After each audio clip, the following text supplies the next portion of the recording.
श्री राम जय जय राम।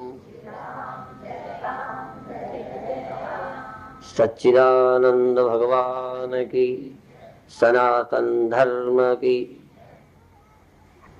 जैसे वैज्ञानिक अपनी खोज पर आश्वस्त होता है, जैसे एक डॉक्टर अपने किसी बीमारी के विषय में जानकार होने के बाद पूर्ण विश्वास के साथ इलाज करता है, ऐसे ही उपनिषद आध्यात्मिक सत्यों को हम अनुभव करते हैं और उन पर किंचित संशय नहीं है। लगभग जो हम आध्यात्मिक बातें रखते हैं वो अनुभूत बातें हैं। जैसे कोई बीमार किसी डॉक्टर की दवा से स्वस्थ होकर गर्व के साथ वो कहेगा कि मुझे इस दवा से लाभ हुआ है, मैं स्वस्थ हुआ हूँ। भले वो डॉक्टर नहीं है, लेकिन वह रोग से मुक्त होकर उस औषधि के प्रति कृतज्ञ अवश्य।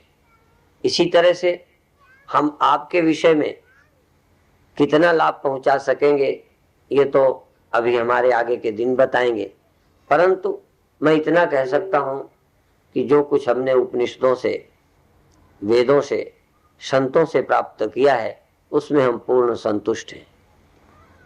दिन में एक बात कही थी कि एक दिन में अर्थात एक सभा में एक दृढ़ अनुभव लेके जाएं, एक निर्णय लेके जाएं, एक संकल्प लेकर।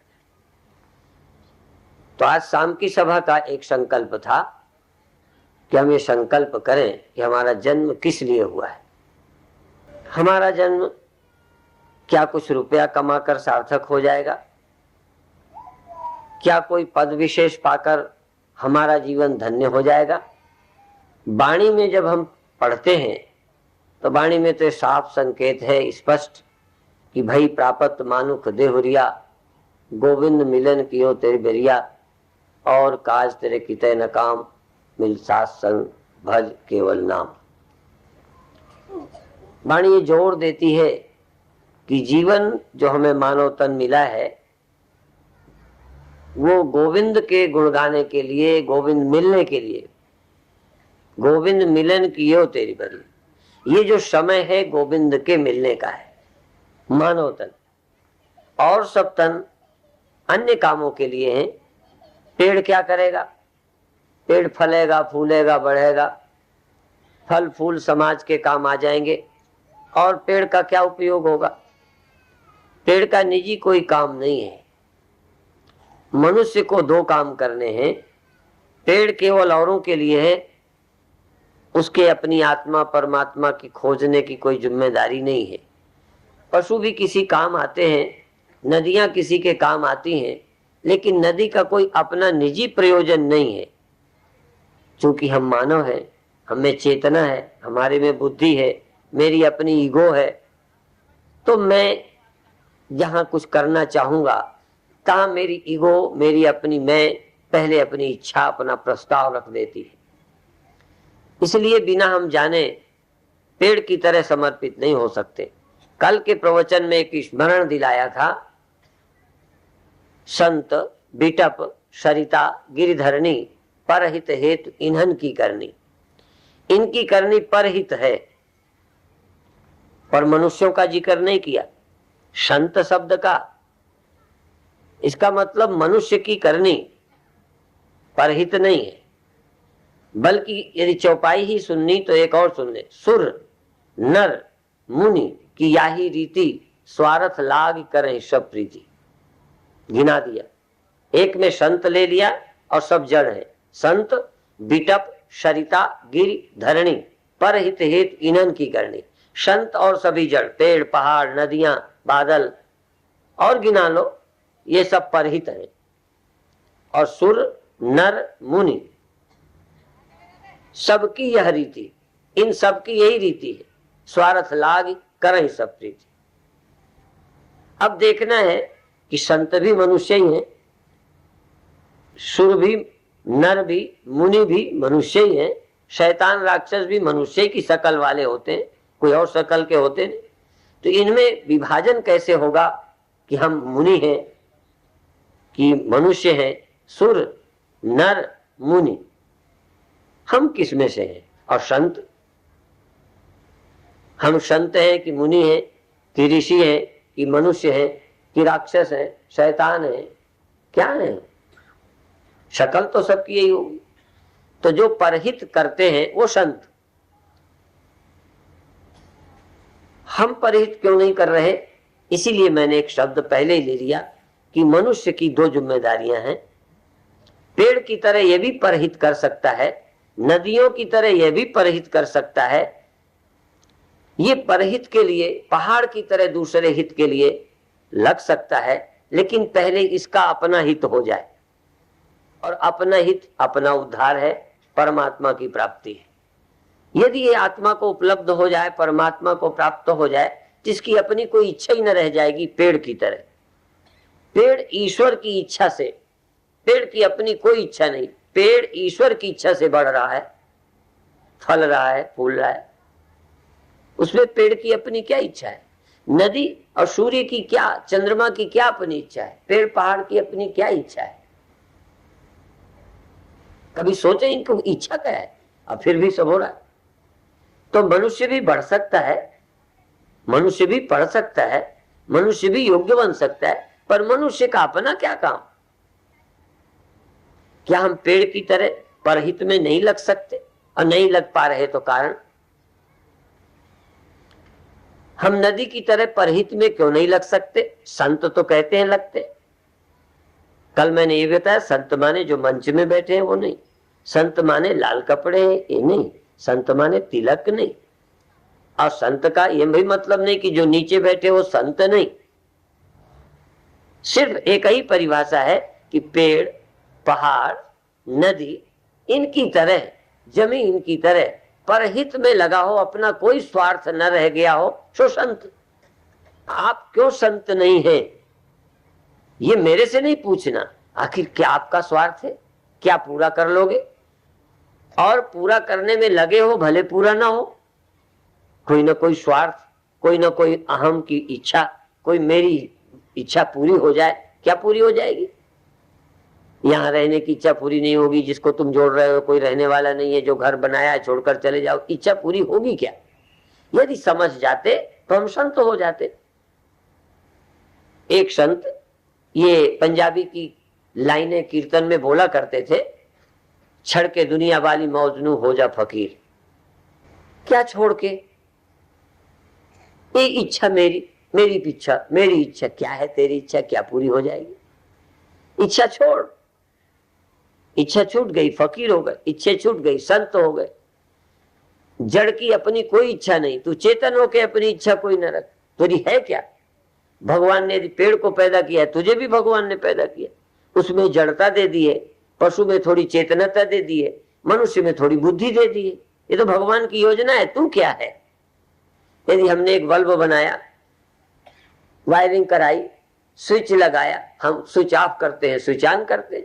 रोशनी की क्या है? रोशनी से कौन पूछता है तू होना चाहती है कि नहीं? तू जल जाने के बाद तुझे बुझने का दिल है कि नहीं दिल है? रोशनी से कौन पूछता है? जलाने वाला जलाता है, बुझाता है। हमसे कौन पूछता है कि तुम क्यों आए हो? पेड़ क्यों पैदा हुआ है?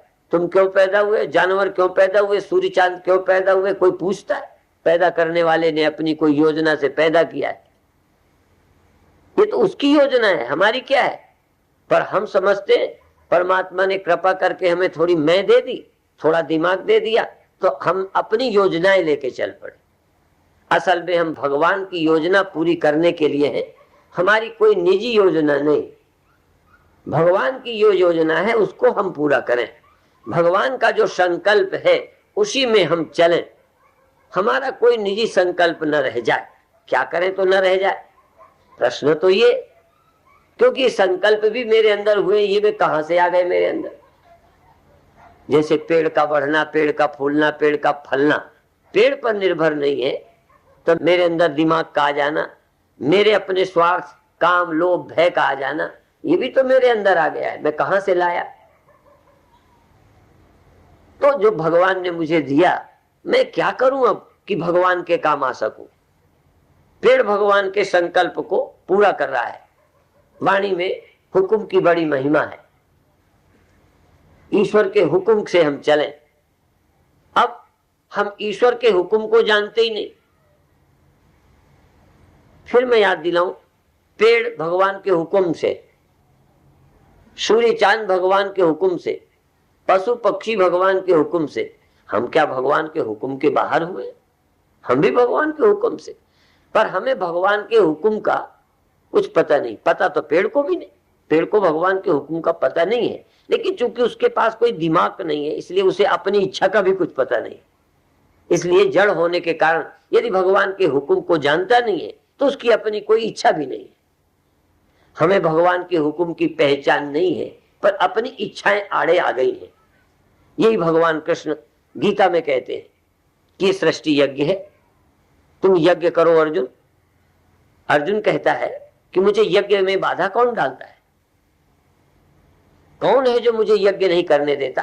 कौन है मुझे जो शुभ नहीं करने देता? कौन है मुझे जो भगवान के हुक्म से नहीं चलने देता?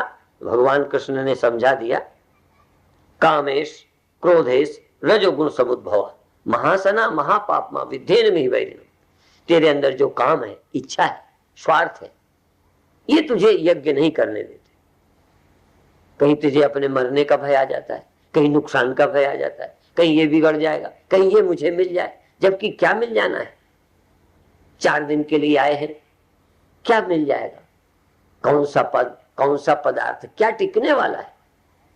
परंतु गहरे में जब तक ये बात हमारे अंदर नहीं आ जाती तब तक हम संत नहीं हो सकते। नेता हो सकते हैं, अभिनेता हो सकते हैं, और कुछ हो सकते हैं, राक्षस बन सकते हैं, सेठ साहूकार बन सकते हैं, क्योंकि बनने का शौक भी है, पर भगवान के भक्त नहीं बन सकते।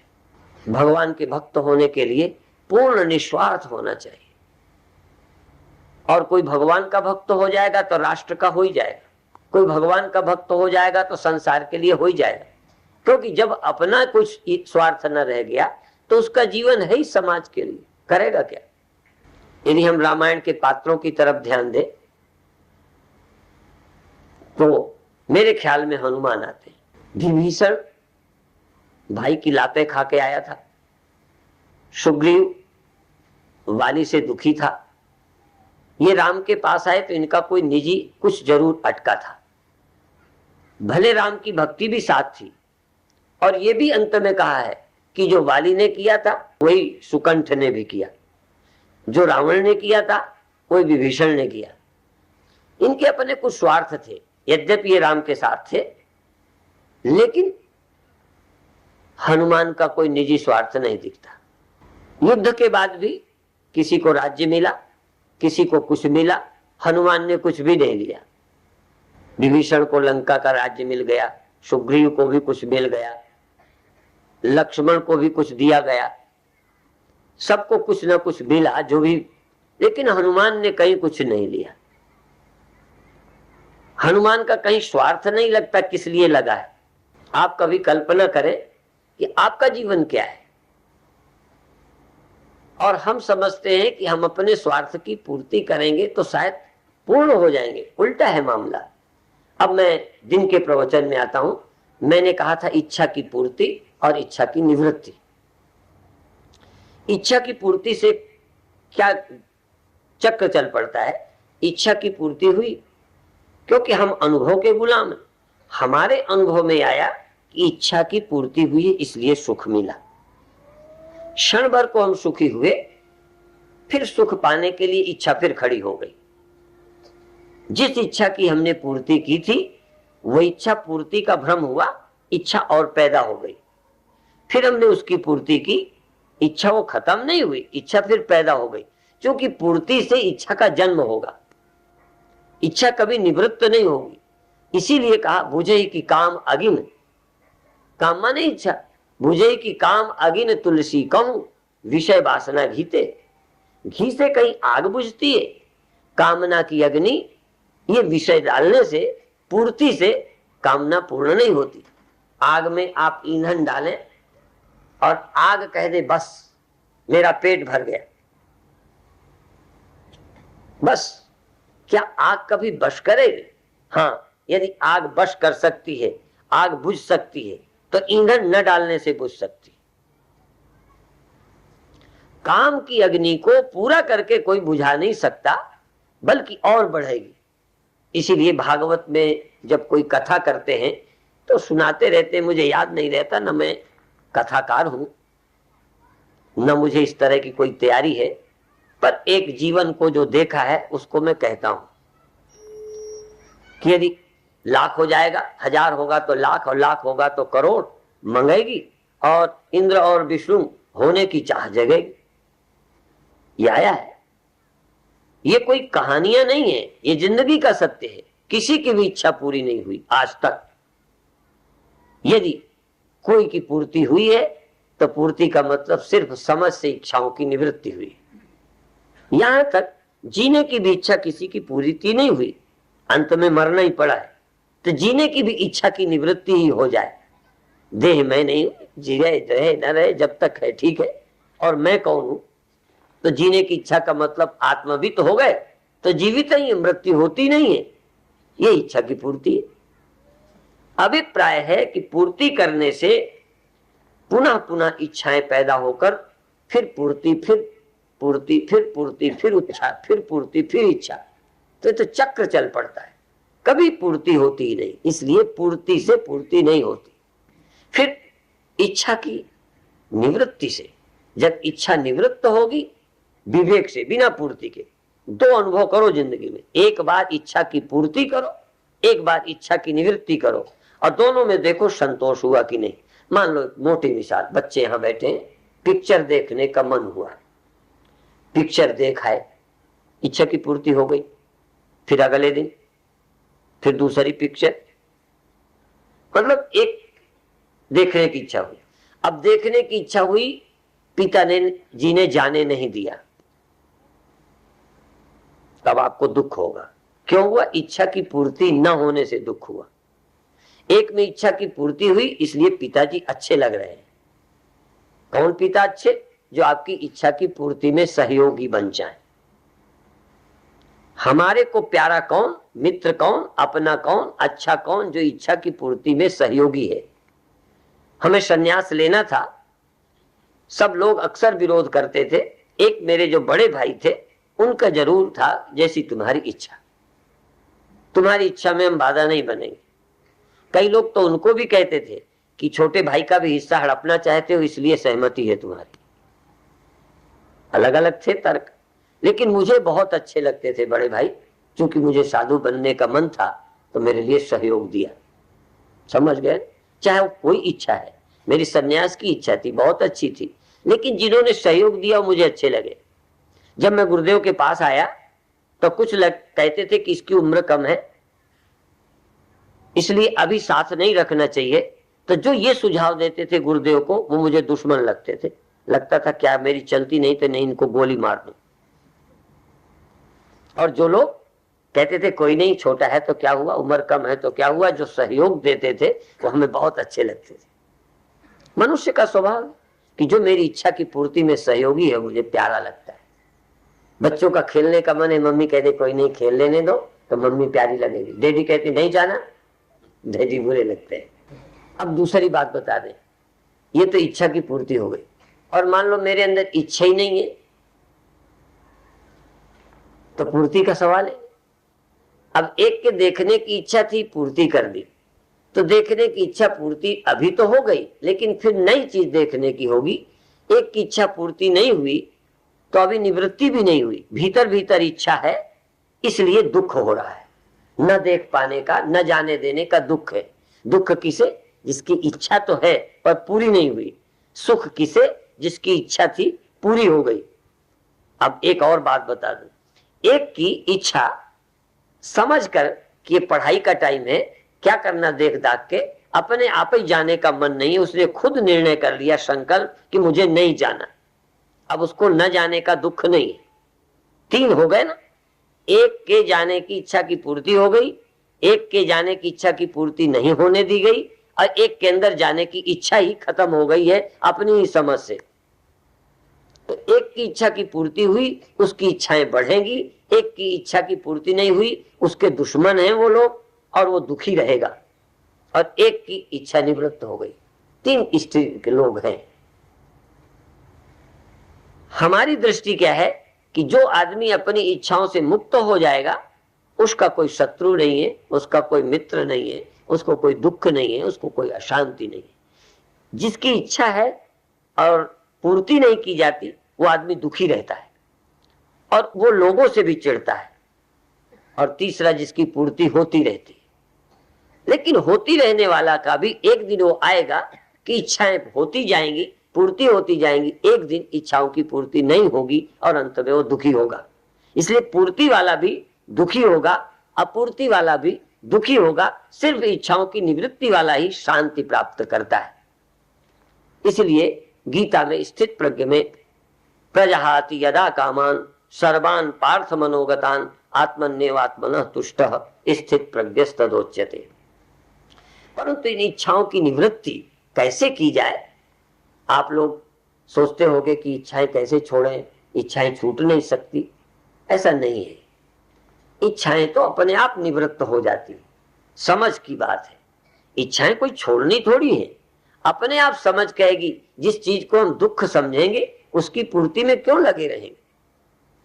पर अभी हमारी आदतें वैसी बन गई हैं। जैसे कोई शराब पीने वाले की होंगी, इसमें भी एक आध, ज्यादा तो नहीं होंगे पर कुछ तो होंगे ही। लेकिन ये बहुत खुशी की बात है कि चलो एक जगह के पियक्कर दूसरी जगह भी पीने आए हैं। बहुत अच्छी बात है। हो सकता है इस आदत से वो आदत छूट जाए। और ये माताएं तो बड़ी खुश होती हैं। अभी हरियाणा में हरियाणा सरकार ने शराब पर प्रतिबंध लगाया, तो अभी मैं उधर चक्कर लगा के आया हरियाणा। तो कई तो कुछ कहते हैं, कई कुछ कहते हैं, पर माताएं सब प्रशंसा करती हैं, स्त्रियां सब खुश हैं। किसी भी पियक्कड़ से उनकी पत्नियां खुश नहीं होती, पर पत्नियों की सुनता कौन है? यदि पत्नियों की मर्जी कहीं चलती तो कोई आदमी शराब नहीं पीता, परंतु पत्नियों की इच्छा की कोई परवाह नहीं करते। जबकि भाई पति पत्नी दोनों हैं, एक दूसरे की इच्छा की कीमत होनी चाहिए। पत्नी चाहती है तो पति ना पीते, यही तो कम से कम अपनापन था। पर पत्नियां चाहती रहती। और कहीं पर भी, और मैं कभी कभी व्यंग में कहता हूं कि रावण में और राम में फर्क क्या होता है। रावण जो है इस बात का प्रतीक है कि मंदोदरी कहती है, रावण नहीं सुनता। मंदोदरी कहती है सीता को वापस कर दो, ये अच्छी बात नहीं है, शोभा नहीं देता।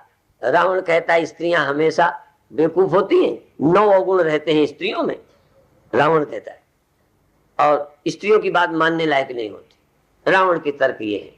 विभीषण कहता है, अब देखो रावण और विभीषण, माने जो छोटे भाई की उचित बात भी इसलिए नहीं मानता कि तू क्या जाने भी कल का छोकरा है, तुम्हारे बात पैदा हुआ है, तुम सयानों को अकल देता है। ठीक इस दलील के बल पर जब छोटे की बात नहीं मानता तो समझ लो रावण का अंश है थोड़ा थोड़ा। कभी छोटे भाई भी अच्छी बात करते हैं तो रावण विभीषण पर व्यंग करता है, कटाक्ष करता है, और विपक्ष को बुद्धि है, तू बच्चा है, ये कहता है, रावण की बात नहीं मानता। तो जो समझदार भाई है उनको चाहिए छोटे भाई की भी बात उचित हो तो माननी चाहिए, पत्नियों की सलाह भी माननी चाहिए। खैर विषय वो नहीं था, विषय था कि पीने से पीने की आदत बढ़ती जाती है, छोड़ना कठिन हो जाता है। जो नहीं पीते क्या तकलीफ है मुझे बताओ। नहीं पीने से आप लोग इसमें से शायद ही कोई पति के संग में आके पीने लगी हो तो बात अलग है, बाकी तो कोई नहीं पीती होंगी मुझे विश्वास है। पर फिर भी एक आध पत्नियां पति का साथ देने लगी हो, क्योंकि आजकल ऐसा रिवाज भी धीरे धीरे आ रहा है बराबरी का। तो ये माताएं प्रायः नहीं पीने वाली हैं। अब देखो तुम्हें क्या तकलीफ है ना पीने से, रोटी हजम नहीं होती, कि कोई बेचैनी है, कि नींद नहीं आती, कि चिंताएं ज्यादा सताती हैं ना पीने से, कोई तकलीफ नहीं। पर पीने वालों को पूछो उसके बिना रह नहीं सकते। मैंने फर्क क्या है, एक आदमी को उसकी कभी जरूरत नहीं पड़ी और एक आदमी एक दिन भी नहीं बच पा रहा। इसका मतलब वो कोई ऐसी चीज है नहीं सिर्फ आदत को छोड़कर। इसी तरह ऊंचे ख्याल के लोग कोई चिंता नहीं करते, अपनी उनकी कोई इच्छा ही नहीं है, और एक आदमी अपनी इच्छा के बिना कुछ नहीं करता। फर्क क्या है? तो मनुष्य जैसा चाहे तैसा बन सकता है। पूज्य हरमिलापी जी महाराज देश के कोने कोने में जाते रहे, उनका शरीर नहीं रहा है, लेकिन वो प्रायः कहा करते, बोलो जीवन कैसा है? वो कहते जैसा बना लो वैसा है। जीवन कैसा? चाहे इसको देवता बना लो, चाहे इसको राक्षस बना लो, चाहे इसको राम बना लो, चाहे इसको रावण बना लो, चाहे इसको संत बना लो, चाहे इसको दुष्ट बना लो, जैसा चाहो बना लो। जीवन कैसा है? जैसा बना लो वैसा है। यदि हम समझ जाएं तो जीवन को अच्छा बना सकते हैं। अब आपके मन में फिर आएगा कि तो सारा मजा छूट जाएगा, सारा आनंद छूट जाएगा। ये पता नहीं कैसे लोगों के ख्याल में आता है। दिन में मैंने एक बात ये समझाने की चेष्टा की थी, किसी का आनंद नहीं छूटता। हम बाबा बन गए तो आनंद छूट गया क्या? दूसरे तरह का आनंद ले रहे। आनंद में तो सब कोई रहता है, आनंद कहाँ छूटता है? पियक्कड़ पीने का लेते हैं, न पीने वाले न पीने का ले रहे। आनंद में तो हम भी है, हमें न पीने का आनंद है, लोगों को पीने का है। लोगों का गृहस्थी बनने का, हमें सन्यासी बनने का। लोगों को राजनीति में जाने का, हमें न जाने का। हमें न जाने में बड़ा आनंद है। सब नेताओं को अच्छी तरह गालियां दे लेते हैं, मजा आता है। यदि हम भी नेता होते तो कौन दे पाते। कई बार लोग कहते हैं आप भी आ जाओ मैदान में। मैंने कहा तुम्ही को मुबारक हो, ये रास्ता हमें नहीं चाहिए। क्या रखा है क्या उसमें? मुझे कोई हमारा दिमाग ही नहीं मानता कि इसमें कुछ रखा है, ख्याल में ही नहीं आता। तो आनंद में नहीं है। असल में दिन में मैंने बताया था कि जिसको जिस तरह की आदत पड़ जाती है उसी में आनंद भासने लगता है। तो ज्यादा अच्छा है कि आनंद ऐसी स्थिति में हो, कामनाओं के बजाय निष्कामता में, प्रभु स्मरण में, त्याग में सुख भासे, तो उसको कभी दुख नहीं होगा। क्या होगा दुख? त्यागी को। और जो चीजों का आनंद लेता रहता है तो चीजों के अभाव का भय रहता है। देह में जीने वाले मृत्यु को डरते हैं, आत्मा में जीने वालों को मृत्यु का भय नहीं रहता। इसलिए आप लोग इस जीवन के रस को समझने की चेष्टा करें। आपको किसी भी स्थिति में आनंदहीन संत नहीं करना चाहते। संत भीतर के आनंद को प्रकट करने की बात कहते हैं। इंद्रियों के बजाय अतीन्द्रिय सुख, इंद्रियातीत सुख, सुख का अभाव नहीं, सुख का त्याग नहीं, सुख की प्राप्ति, आनंद की प्राप्ति, आनंद का त्याग नहीं। पर यूं तो दिखाई पड़ता है इंद्रियों का सुख त्याग कर अतीन्द्रिय सुख को प्राप्त करना, अनात्म सुख का त्याग कर आत्म सुख को प्राप्त करना। और जब आत्म सुख की अनुभूति होने लगेगी तो अनात्म सुख की आवश्यकता खत्म हो जाएगी। एक बार मैं मध्य प्रदेश में रतलाम में था। ये सच्ची घटना है। मैं वहां घोड़े वाले तांगे होते हैं बहुत अच्छे किस्म के, इंदौर उज्जैन। तो एक तांगे में बैठकर हम सभा की ओर जा रहे थे। तांगे वाले को पता नहीं था। वो कहता है भोजन करने जा रहे हो? तांगे वाले ने पूछा। हमने कहा नहीं, भोजन करके जा रहे हैं। सचमुच भोजन कर चुके थे, भोजन करके तांगे में बैठ के जा रहे थे। उन्हें समझा भोजन करने जा रहे हैं। तो ठीक यही बात है कि आदमी एक है जो तृप्ति के लिए कहीं जा रहा है, एक आदमी तृप्त होकर कहीं जा रहा है, एक आदमी कुछ पाने जा रहा है, एक पा चुका है फिर जा रहा है, एक पाने के लिए कुछ कर रहा है, एक पा के कुछ कर रहा है। तो उपलब्धि के बाद जब हम करते हैं तो सेवा है, उपलब्धि के बाद जब हम करते हैं तो परहित है। इसलिए पेड़ परहित में है, संत परहित करता है, और शूर नर मुनि ये स्वार्थ के लिए करता है। कहीं ना कहीं अभी यदि तुम पुण्य भी करोगे तो स्वर्ग मिल जाए, मोक्ष मिल जाए, भगवान मिल जाए, और जिसको मिल गए हैं किस लिए करे? अब वो औरों की सेवा करता है। इसलिए संत पेड़ सरिता परहित में है। और हम चाहते हैं भारत का प्रत्येक व्यक्ति ये शैतानियत से, स्वार्थ से ऊपर उठकर परहित में लगे। परहित में लगने के लिए आत्महित पहले कर ले। अर्जुन भी पहले जब लड़ने गया है तब उसके सामने अपने अन्यायों के खिलाफ संघर्ष की वृत्ति थी। भगवान कृष्ण के सामने जब पड़ा तो और उस समय लगा कि क्या है ये खून से लथपथ धरती का राज्य मुझे नहीं चाहिए, मैं भीख मांग कर खा लूंगा। अब थोड़ा समझ आई है, लेकिन अभी अब अपने ही समझ आए कि मैं मांग के खा लूंगा, अब मुझे लड़ने की क्या जरूरत। भगवान कृष्ण कहेंगे पहले तुम अपने लिए लड़ने आए थे, अब अपने किसी कारण अब तुम बिना लड़े गुजारा कर लोगे, मांग के खा लोगे। पर मैं चाहता हूं कि अब तुम ना अपने लिए लड़ो, स्वार्थ के लिए नहीं, लेकिन तुम लड़ना बंद भी न करो, क्योंकि लड़ाई की आवश्यकता है, युद्ध की आवश्यकता है, आताइयों को समाप्त करना है, यहाँ धर्म की स्थापना करनी है। अब आपका काम परहित का शुरू होगा। कभी कभी हम लड़ते भी स्वार्थ के लिए, हमारा प्रत्येक काम स्वार्थ से युक्त होता है। तो जब निस्वार्थ हो जाए तब युद्ध जैसे कर्म भी दिव्य बन जाते हैं। भगवान का प्रत्येक कर्म दिव्य है। दिन में साध्वी ऋतंबरा जी ने कहा था, भगवान कृष्ण शस्त्र उठा लेते, लेकिन भगवान कृष्ण का जन्म दिव्य है। जन्म कर्म च में दिव्यम, भगवान का जन्म दिव्य, भगवान के कर्म दिव्य। वहां कहीं स्वार्थ नहीं। यहाँ तक जन्म भी भगवान का अपनी वासनाओं की पूर्ति के लिए नहीं हुआ, भगवान का जन्म भी करुणा से हुआ है, दूसरों के हित के लिए हुआ है। और भगवान का प्रत्येक कर्म दूसरे के हित के लिए होता है। वहां कुछ भी कमी ही नहीं है जिसकी पूर्ति के लिए वो काम करें। अर्थात कृष्ण भगवान के भीतर कोई कमी की अनुभूति नहीं है जिस कमी की पूर्ति के लिए उनके कर्म का जन्म होता हो। और हमारे अंदर कोई ना कोई कमी है जिसकी पूर्ति के लिए हम कर्म कर रहे हैं, चाहे हम दुकान का, चाहे देश का, चाहे राजनीति का, चाहे मंदिर का, चाहे गुरुद्वारे का।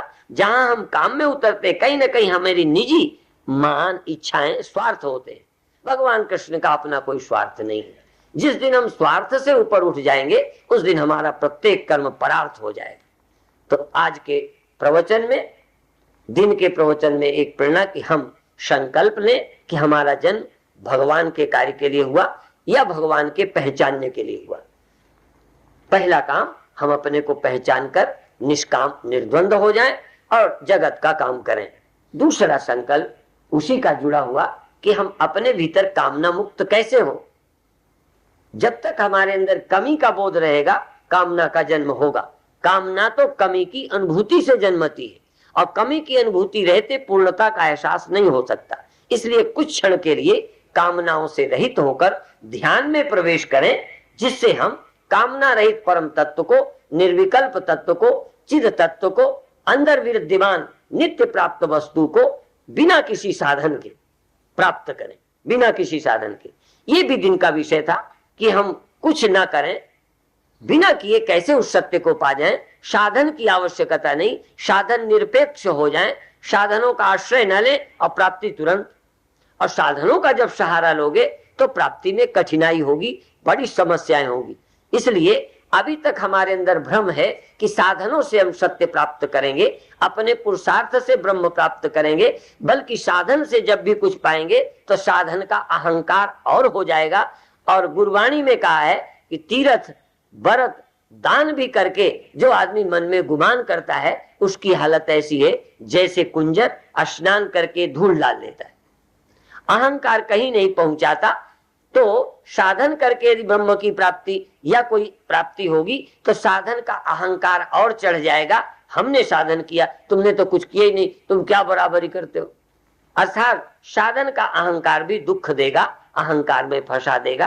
पर सच बात है कि भगवान की प्राप्ति किसी साधन से नहीं होती। साधन का त्याग कर दे, किसी इंद्रिय का, मन का, बुद्धि का साधन ही नहीं, साधन निरपेक्ष हो जाए, या साधन निरपेक्ष भगवान है। साधन की आवश्यकता भगवत प्राप्ति, भक्ति प्राप्ति के लिए साधन नहीं चाहिए, बल्कि भगवत प्राप्ति में बाधा जो साधन है उनका अभिमान छोड़ दीजिए, पाप छोड़ दीजिए, पुण्य का भी अभिमान छोड़ दीजिए। अभिमान आदमी को अटका लेता है, अहंकार फंसा लेता है।